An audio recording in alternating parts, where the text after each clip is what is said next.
So what happened is that in the 1970s, this idea of energized water started to advance in Asia.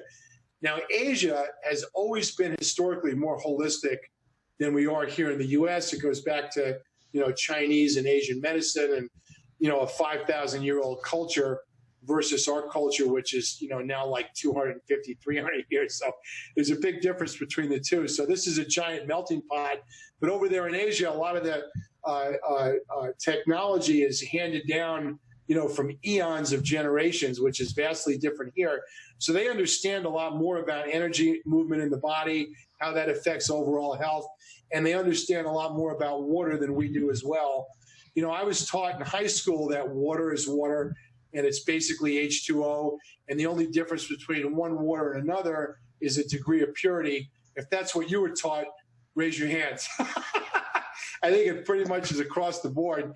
And then, I grew up in New York City or the area surrounding that, and we were always taught that, because New York City had this wonderful fluoridated water, that it was, in fact, among the best water in the country. Nothing could be more healthy for you, on and on and on. We just always heard that the New York City water was the best. Well, I'll tell you what, the chemicals and things that they dump into that water is not good for you.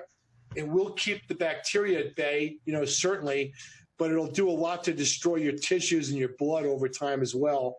And that's why, the water filtration is so important. So we're trying to do two things. We're trying to keep the bad stuff out of the water, and we're trying to make sure that the water itself has an energy quality and a structure that's akin to what you would find in natural organic water, like you would see in a fresh moving stream, or perhaps from a very natural spring, that bubbles up out of the ground. So there's a kinetic energy that's going on in those natural water sources, and that gets completely erased and destroyed in domestic plumbing systems. When water goes through a lot of straight paths and it makes these 90-degree turns, and there must be a bazillion of them, between the water factory and your municipality and your house, when it does all those things, it completely dislodges and destroys any of the natural energy structure that's in the water. So when you're drinking domestic water, or for that matter, purified water or distilled water, what you're drinking is what we refer to as dead water. It's water that not only is devoid of the health-giving properties, but the energy factor that the body is looking for is not present in that water. So the Asians know this, and they started experimenting with different devices in the 1970s. These devices have become to be known as water ionizers. And what they do is they do create a microclustered energized water, but they do it with electricity using something called a water cell, which is a fancy name for an electrolysis chamber. And what those machines do is they actually divide the water into two streams, one alkaline and one acidic. So anytime you see an electronic water ionizer, there's always two streams. It's a great technology. It was very popular. I had a very large company for 3 years in that business. We did over $20 million in sales with it. The problem is that there's some drawbacks to that technology that some of the sales folks in that business don't tell you, probably like every business. But anyway, it was pioneered in Asia and also in Russia. The ionization technology was probably pioneered in Russia. The first real use of it and equipment that people could use was in Asia. And back about 7 or 8 years ago, this is what the household penetration looked like for water ionizing technology. 1 in 5 households in Japan had one of these units. Wow. 1 in 8 in Korea. In America, it was 1 in 15,000. I would estimate right now that it's still about 1 in 8 or 9,000 here in America. That's how infrequent these machines are at this point. And they range in price anywhere from at the low end to about $600-700. Anything below that is absolute junk. And they go all the way up to about $4,000. I have a couple of commercial units here at the house that are made by a very, very serious Japanese company. It's not the network marketing thing that you guys have heard of. The units are about $15,000 or $16,000 each. And they produce an alkaline water that's so strong, it'll actually burn grease off of your driveway. And the acidic water it produces is so strong, it's like intense chlorine. It's almost like Clorox. And I know that I visited a factory about 10 years ago in Atlanta that was using those units. It was a seafood processing plant. And the idea was they needed to get rid of a lot of bacteria all the time, and they didn't want to use any chemicals. So they used this high-powered commercial ionizer to create the chlorinated water that they needed for sanitation. And at the same time, they got this alkaline water that they could use for cleansing. And the reason is that as water becomes more alkaline in pH, it takes on a surfactant quality, which makes it a lot wetter than normal water, hence the more absorption that we talk about into the body. So anyway, huge potential for market penetration here in the U.S. So why would somebody want to do energizing their water? Well, the first is that if you look at all the longest lived populations in the world, whether we're talking about the Hunza Indians, whether we're talking about the people in Vilcabamba, Ecuador, whether we're talking about the tourists that endlessly visit Lourdes of France to get that healing, the Dead Sea, all of these places, what you're talking about is energized water. And this water, without exception, tends to be very high in pH and beneficial alkaline minerals. Folks, nobody ever got sick from too many minerals. And most of us are living a life that's pretty much devoid of the type of minerals that our body needs to function. And for those that don't know, minerals are essential for the way the body operates on an electrical basis. The whole body is electrical. Some people have read the book called Body Electric. There's been a lot of books like that since then. But the body operates on frequencies and electrical current. And if you don't have mineral content in your body, just like a battery, it becomes dull and it doesn't do the functionality the way that it needs to. And we start to see these breakdowns in the health system. And then also, these waters in nature tend to carry a strong negative electrical charge. Some of us have seen healthy water demonstrations where they use something called an ORP meter, which actually measures something called the oxidative reduction potential of the water, or what we would call a negative electrical charge. What happens when you drink water with a kinesthetic negative electrical charge is it actually starts to detox the body. It draws out what we call free radicals, which are oxidative agents that are floating around in the air and in our food. And I'll give you an example. If you were to take a silver regular nail, not a galvanized nail, what they call a bright nail from the store, and put it in a jar of tap water, you would see that over time that nail would rust. If you put that nail in a jar of our water, it's not going to rust.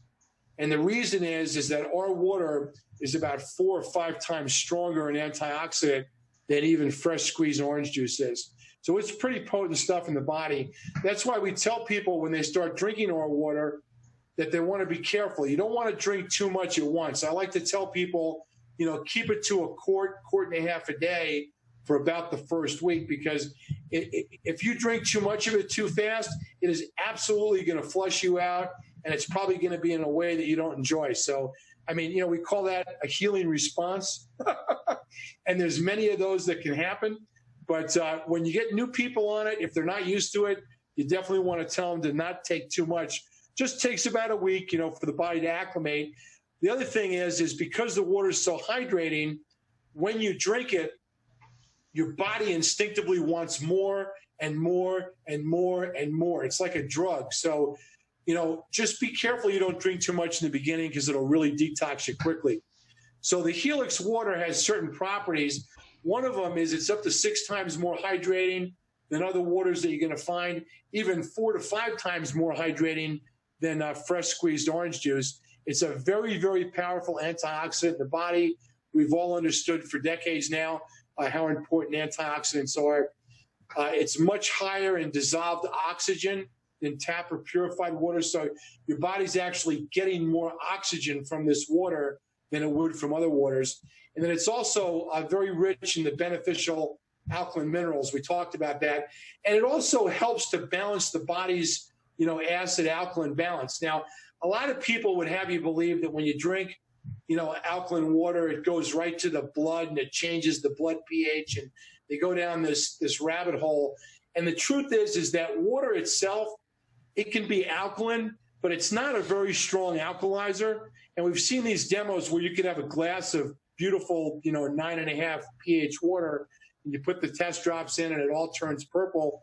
And then all you have to do is put about 2 drops of 7-Up or another pH 4 or 5 liquid in there. It turns the whole thing red instantly. And it's like a rose garden. I tell people, what kind of a maintenance does it take to grow weeds? The answer is none. It's a natural default mechanism. But if you want to have a beautiful award-winning rose garden, you've got to constantly work at it and maintain it and keep the pests away and make sure the pH is just right. And it's the same thing in your body. Your body's the only garden that you're ever going to get, that's the body. So you might as well take good care of it. Alkaline water is a great way to increase intake of alkaline food. When you start to look at alkaline food versus acidic food, what we're really talking about is what they call acidic forming or alkaline forming in the body. So it's not the pH of the food. The way you measure that is you eat the food, you excrete out the waste, and then they take the pH of the waste, and that's what determines whether it's acidic forming or alkaline forming. Like there's certain citrus fruits that even though you would think they're acidic, they're actually alkaline forming in the body because of this principle, because of the metabolic response. So if you were to look at all the things that are alkaline forming and all the things that are acidic forming, 99% of what we eat, and there's a few of us that accept this rule, but 99% of what most of us eat are acidic forming in the body. There was a doctor that won a Nobel Prize in the early 1900s that proved that cancer and other degenerative diseases can only take hold in an acidic environment. And so if you allow the body to move into what we call acidosis, that's when a lot of this degeneration takes place. And you can beat and stave a lot of that off by keeping your body alkaline. Now, the body's going to maintain its alkalinity no matter what you do until right before you die. And to demonstrate that, if somebody works in an ER unit and they get somebody that comes in that's been in a trauma accident, one of the first things they do is they check the blood pH, because they realize that if that starts to move away from that 7.5 mark or 7.4 mark and starts to get acidic, the people just die. So the body is constantly working to maintain that blood pH. The question is, how hard does the body have to work? Because if the body is forced to pull minerals out of bone tissue, which it will do to keep your blood alkaline, then obviously that's not going to be good for your homeostatic health, quality. It's going to screw things up in the body. The lack of mineral content is going to mess up the body's electrical communication, and you're going to get these, funny diseases that people get now that we never saw, 50, 70, 100 years ago. Things like fibromyalgia and the onset of MS and all these other things. I think they're electrical deficiencies, or I should say electrical miscommunications in the body. And so if you eat a lot of alkaline forming foods, you can help the body do the job that it needs to do. So it's not like any of this stuff is medicine or it's a miracle. All we're doing is we're trying to help the body do what it needs to do in a more frictionless manner. So that's the concept. And then we already talked about this. The alkaline antioxidant water will help detox and rid the body of acidic waste. Okay, so moving on quickly, how important is the alkaline acidic balance? Well, these are some quotes. So Atkins, from the famous Atkins diet, he said, the cells and fluids in most people's bodies are overly acidic. This can cause a lot of health problems. It prevents your body from neutralizing and disposing of harmful poisonous toxins and leaves you more susceptible to cell-damaging free radical oxidation that leads to cancer and other diseases. I sort of said all of that, so we'll move back. So alkaline water rids the body of acidic waste. After carefully evaluating the results of my advice to hundreds of individuals, I'm convinced that toxicity in the form of acidic waste is the primary cause of degenerative disease. This was Dr. Sherry Rogers in the book Detox or Die. And then Dr. Kelly, College of Metabolic Medicine, author of Cancer Cure. Alkaline water produced by a water ionizer has become the most important advancement in healthcare since Sir Alexander Fleming's discovery of penicillin. Wow. I don't know if I would agree to that, but it's pretty darn significant. I mean, my whole family has been drinking alkaline antioxidant water for 13 years, and I can count the time on one hand that any of my children have any been sick from anything, even a cold. Wow. Is that an accident? I doubt it. I mean, it's not like we live a purist lifestyle. It's not like we're microbiotic vegans. That's not going on. So something is responsible for that, and I think it's the water. And so did another good friend of mine, God bless him, who just passed away. He was a big believer in this water and recommended it to all his patients. Passed away. And I'll tell you what, the more you read, the more you realize how important, not that there isn't, negative articles, there certainly is. There is about anything. I mean, the FDA has blessed, McDonald's and Burger King somehow. And now I just read that there's now 0% beef in the Whopper. Isn't that interesting? I think if Ray Kroc was alive today and he walked into a McDonald's and saw the menu, I think he would have a heart attack and drop dead because, it's just unbelievable what's happened with the fast food market.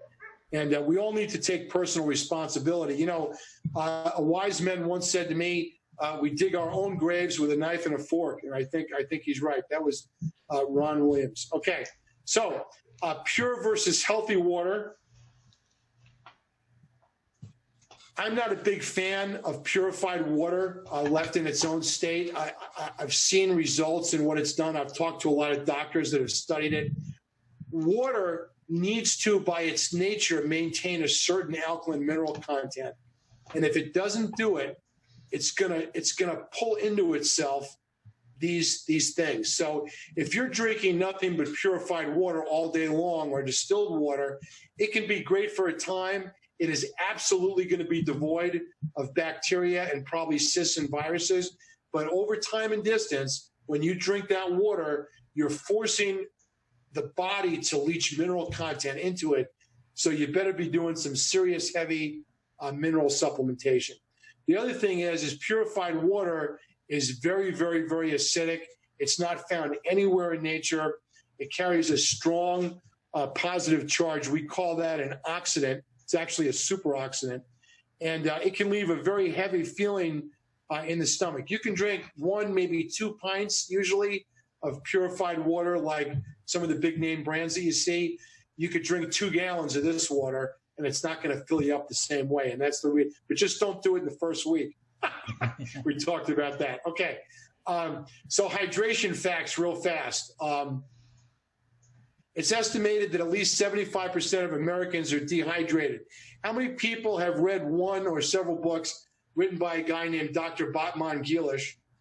That book is a tremendous, tremendous book. And it basically says that almost all diseases take root in dehydration. And in a University of Washington study, they showed that drinking 1 glass of water when you feel hungry actually stopped hunger pangs in 90% of the dieters that were surveyed. The main cause of daytime fatigue is simply a lack of water. Research shows that about 8 to 10 glasses of water a day may significantly ease back joint pain for 80% of sufferers. That's true. And the effects of mild and acute chronic dehydration is like running a car on too little oil. Okay, so the microclustering effect. What do we mean when we talk about microclustering? If you look at typical water, tap water, purified water is even greater than this. It's going to have a molecular bonding cluster of anywhere from 11 to 16. In bottled water, it can be upwards of 20 parts, 20 molecules per cluster. When you look at energized water, and my water is even more energized than this because of this Helix Energizer device that we just came out with. When you look at our water, it's going to have maybe 3 to 5 molecules per cluster. What that means is that the part of the water that the cell structures use, the smaller it is, the tinier it is, the easier it's going to be for the body to use it. Now, I have 4 or 5 technical books at home that were written by a professor at University of Washington. And what he talks about in those books is that there's really a 4th phase of water. In fact, one of his books, and his name is Gerald Pollack, is called The 4th Phase of Water. So we were taught in high school that water is 3 phases. It's liquid, solid, and gaseous. There's actually a 4th phase, and I call that phase biowater. He calls it something else, but it's the same thing. What that is when you look at the water inside of the body, that comprises most of the body and virtually all of the cell structure, what you find out is that water is not the same water that you would find in a glass or in a tap. So we call that water bulk water. So it's like bulk water versus bio water. There's things that play into that. The biggest part of it is this molecular clustering. And so when you look at the bio water, it's much finer clustered than tap water. And what does that mean? That means when you drink that water over and over again, especially the acidic purified water, your body has to convert that water before it can even use it. And so when you start drinking this HelixLife water, what you're going to see is you're going to see how your body is designed to operate. And it's going to happen very, very quickly. And not only that, but the energies that your body is taking to manipulate that bulk water to turn it into bio water is going to now be a lot less than it was before. And you're going to be eliminating a lot of those toxic chemicals that you're probably getting now, unless you're just solely drinking bottled water, and then you're getting, a lot of other issues to boot. So just in summary, very much an untapped market, absolute perfect timing, proven technology. We've been in business designing, manufacturing, selling, and installing water equipment for now 13 years. I would call that a top R&D manufacturer, even though I'm not Asian. And we've got great products, and we've got first-class support. And any of the 20-something thousand clients that we've had over the years will tell you that's the case. They can reach us on weekends. They can reach us if they have to, when we're on vacation. Don't call during those times to ask about something that's in the literature. But if you have an issue, by all means, get a hold of us. We're there for you. Okay. Let me switch over here now just for 1 second. I want to talk about something else. Let me see how I do that. Wow. Okay. New share. That must be what it is. All right. Okay. Can everybody see this? No. You probably can, right? Yeah. Yes, we can see it, Kirk. Okay, super. So this is something that's found inside of your own HelixLife website. Justin Hagen, our graphics designer, did a tremendous job on this. And if you go to the product page, which is called Helix Energizer Kitchen, you'll see this, what we call a presentation brochure. And you can even use it as a slideshow like I am now. We're also going to have a much smaller version of this that's probably going to take the shape of what we call a quad fold brochure. And you'll start to see these brochures, not this month, but probably before the end of May. So anyway, this is our HelixLife Helix Energizer, and there's a page here about the story. It talks about, the natural-based water flow movement that we talked about with the rivers and the streams and how that puts the water back into its kinetic energy structure. I want to talk just for a second about structure, and I want to give you all an example that you can use. So, because you always get this chemistry thing. People say, well, chemically water is water, and it's either dirty or it's not. And, if it's not on the elemental chart, it doesn't exist. If I can't see, touch, and feel it, where's the science studies? You get all this stuff kind of comes up. And my response is, well, where's the science studies that shows that eating at McDonald's and drinking Coca-Cola is good for you? Well, they of course aren't doing that. They're lying. They are. They ask about science studies for water, and then they drive through Wendy's, and get the Happy Meal or whatever it is. But anyway, if you look through all of this, what you find out is that water is structural and intense. So what I mean when I say that is, if you look at carbon, which is an element that we're all familiar with, it's the most prevalent element in our world. If you look at carbon, it can take the shape of coal, it can take the shape of graphite, like mixed, in a pencil, and then we've got, even like graphene and the other things, which is the buckyballs and all that stuff. It's very interesting. It could also be, it could take the shape of a diamond, and it's all carbon. And what's the difference? Well, the difference is structure. Crystallized carbon is a diamond, right? And if you look at organic, healthy, energized water that you would find in nature, what you see is these types of crystalline shapes under the microscope. And what's even more interesting is that if you were to take a couple of flasks of water and you were to set them on your table, if you were to scream hateful comments into one on a daily basis for about a month, and you were to, whisper loving comments into the other over the same month, if you freeze that water and look at it under a microscope, you're going to see beautiful crystalline images in the one that you bespoke love and gratitude to, and you would see dead, lifeless, circular, non-crystalline formations like what you see in tapped and purified water in the flask that you spoke hateful comments to. I know it sounds bizarre, but folks, water is not water like we understand it. Water is an energy medium. What do I mean by that? I believe that if we were to throw water out into the universe into different locations, that eventually, with God's grace, that water would spring forth life in of itself, actual DNA content. And they've proven this in a laboratory. They just don't teach it in high school.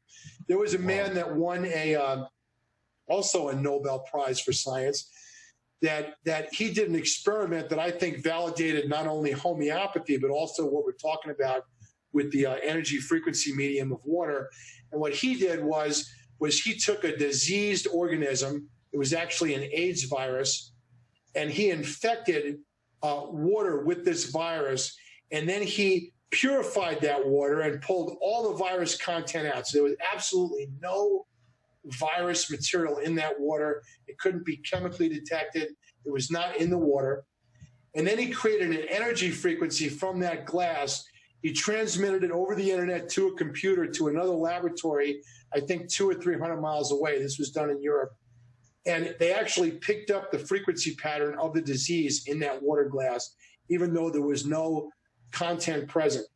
And if you were to take a piece of DNA structure, and you could do the sensing technology that they have now to get the thermal imaging projections, and you were to put that in a vacuum, and you were to put it like on a couch, let's say, and you were to move that away from there into another room, the frequency imprint of that DNA structure would remain in that location, detectable by science, for 30 days. So, and I said all of that to say this: there's a whole lot going on, more than what we can understand or prove in today's science. And I think we all kind of innately know that. I mean, you can kind of sense things aren't right, and that everything that's known is not really understood. And, there's a movement sort of to suppress a lot of these things. Every time a new energy invention, comes out, it's immediately shut down because, people think, well, it's money. The oil industry makes so much money. They don't want to give up the money. It's not the money. It's the power and the control. And the more responsible that we become in taking care of our own health, and the more serious we come about that, as in all forms of self-awareness and self-accountability, the less powerful the government becomes. And they don't like that, because the only way that a few people can live off the backs of a lot of hardworking people is they have to maintain control. And almost everything that goes on is a function of that. It's not the money, because if they want money, they can just print more of it. We've seen it for eons, how that works. It's not the money, it's the control. So the more empowered we can be in our own wellness and our own health, it just reveals itself in so many different ways. And water is a big, big part of that, ladies and gentlemen. So we talked about the dehydration. We talked about how you just need to drink more water. We talked about energy frequency and structure and how that impacts the water. The other thing I want to talk about is common sense, and that's installation. When you look at a lot of these systems that are out there on the market, they either have to take up counter space, they have to connect to your existing faucet with these ugly vinyl hoses and things, and different valves and stuff that don't even work now with the new faucets. Everybody pretty much wants an under-counter system. What happens with every single under-counter system that you see out there is they're built on what we call low-pressure frames. And as a result of that, they have to be installed with a separate faucet. And this is an issue for people. I'm going to tell you, look, I talk to clients all day long on the phone. I've seen the industry shift over the last 3 or 4 years. People are spending 40, 50, 60, 80, $100,000 on a new kitchen remodel. It's the most important room in the house. They've got beautiful Italian marble, granite countertops. They've got, $800 undermounted sinks. They've got fancy farm sinks. They've got, $700 faucets that the husband and wife took a month to pick out, and they're matching it with other fixtures, handles for their cabinets. And a lot of them do not want a second faucet at their sink. They don't care what it looks like. They've got this monolithic, thing with this spring on it that looks like a dishwasher would use it, in the restaurant. And then they like that. And I like that too. I do a lot of cooking. I'm actually a gourmet chef. Everybody doesn't know that. That's why I'm kind of overweight. I love to cook and I love to eat. If it wasn't for this alkaline water, I'd be in big trouble. So anyway, they want that look, that minimalistic look. And part of that is not this separate little dinky faucet that doesn't really ever quite, square on the sink. And not only that, but they usually have to call a plumber in, to put that faucet in. With this unit, because it plumbs directly into the cold water supply under the sink, it comes with the compression hoses. It comes with the solid brass quick connect, what we call compression fittings. It's built on a high pressure frame. You can pressurize it to 130 PSI, which is much more than you would ever have in your house. I mean, there's a lot of commercial places that can use it too, for that matter. And then the Helix Energizer itself, which is that small tube that you see here in the photo, that unit there is pressurizable to 300 PSI. And the reason that we designed it that way is because we do have a commercial unit available for this product. It's not ready yet.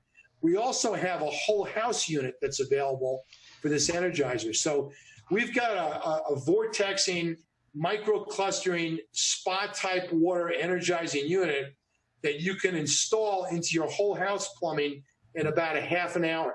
And the reason is that we've designed it with what they call the solid brass slip fit connection fittings. So all you're doing is taking a small section out of your water piping, be it copper, what they call PEX or CPVC, they'll all work. Take a small section out and you just stick one pipe into one end and the other pipe into the other, and you're done.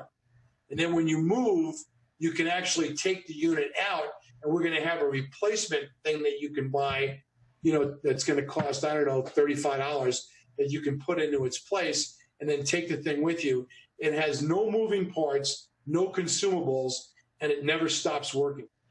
And I have the worst water probably in all of North Carolina on my farm. We've got 3 different wells on the property, and each one is worse than the next, and they all work. And what happens is I've got the high iron, the high sulfur, all the tobacco, agricultural, chemical runoff, including, I'm sure, 55-gallon drums of Roundup and everything else that they can imagine. It's all in my aquifer. It comes up through those wells. So the water stinks like rotten eggs. If left to its own devices, it turns all the appliances like a green orange. It's just awful. So we've got like this whole processing thing that I built in the basement that handles all of that. And part of that is a water softener, which when you have this super hard water, you really have to have. So what happens with that water softener is it uses salt. So they either use salt or sodium or potassium pellets, one or the other. And the process is called ion exchange. And what it does is it sucks the hard minerals out of the water, and it also cleans the water and does a lot of things too on top of that. But what also happens is, in my house, is when that salt starts to get low in that tank, I can immediately see it because the water in the bathtub, we take a lot of baths, the water in the bathtub starts to shift from this nice blue color, because it's a white tub. It turns into this, first it gets green, then it gets gray, and then it gets orange. And usually somewhere between green and gray is when I run down to the basement and dump it. Well, we've been busy, for the last few months, obviously, putting Helix together and the other stuff that we're doing. And, so I forgot to put salt in there. And it's going. I went 4 months past the mark. The water never turned in the tub, not once. It stayed the same color. The salt thing was completely dry when I went down to put salt in it. And the reason is I had put this Helix Energizer system into my whole house back in August. And I'll tell you what, folks, it breaks up the nasty stuff that's in the water. It doesn't take it out, but it breaks it up and renders it from what we call potent to something called inert, which is another thing that has to do with structure. So it's a tremendous thing, and you've got a mini one that comes with this Helix Energizer kitchen unit. And I'll just tell you, it takes about 20 to 30 minutes to put this in the first time you do it. The second time you do it, it takes about 10 minutes. We've got an installation video that you can see on this same product page that walks you through how it goes. Very, very easy to put in. And that's if you're going to use it the way we intended, which is where all the cold water now at your existing faucet is this water. No separate faucet needed. You go to the sink, you open the cold water, and what's coming out is this Helix Energizer alkaline antioxidant structured water. And it's got to be mounted only to the cold side because the antioxidant media doesn't like hot. And it's just tremendous. It's convenient. It's easy to install. And the best thing is it sells for $695, which is an absolute steal. There's not another product on the market that does this. It has about 50% commission built into it for the distributors with all the different forms of pay that we have. And if somebody wants to buy it when they join, they actually get it for $495. It's discounted $200 in the executive package. It is a tremendous tool. I tell everybody, when you've got this in your house, you literally only have to fill up containers of water and give it away to your neighbors and let them drink it, for the first couple of days, and half of them are going to buy one of these things. It is that simple. And when they buy one of these, guess what? They're going to find out about all the other HelixLife products and technologies that we have, and they're going to wind up getting swept up into the system, which is what we're all doing. This is about exposing people one step at a time and having them get emotionally affected on the products that we have, because when they do, they're not only going to continue to use them month after month after month, but they're going to start sharing them with people, sometimes even unintentionally. And because of the way the program is put together, George did a tremendous job in the compensation setup. Because of that, when someone is a customer or a distributor, if they just have 2 customers on auto ship for any amount, so it could be a bottle of stem, and we've got a product coming out soon that's even less expensive. So it doesn't matter. If they're on auto ship for a reoccurring product, then if you've got 2 of those customers, the computer is going to look every month at all your customer orders, and whatever the 2 highest orders are, it's going to return that average back to you as what we call Helix product credits. So it's almost like when you have 2 customers, your product can be free each and every month, not only for distributors, but also for customers.